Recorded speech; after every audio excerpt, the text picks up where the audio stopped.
வேறு ஏதாவது திங்கிறீங்களா? வர்றானுங்க 100 கொடு 200 கொடுன்னு. தங்கச்சி என் தங்காச்சி. சி. அந்த அத்தையின் மகள் அந்த பையனின் பள்ளி தோழி. அவளும் அங்கு வர அவனுக்கு மிக அவமானமாய் போனது.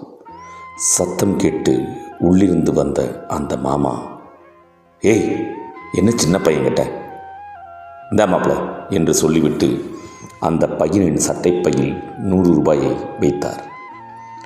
நடந்தது அனைத்தையும் அந்த டிவிஎஸ் 50யும் பார்த்து கொண்டிருந்தது.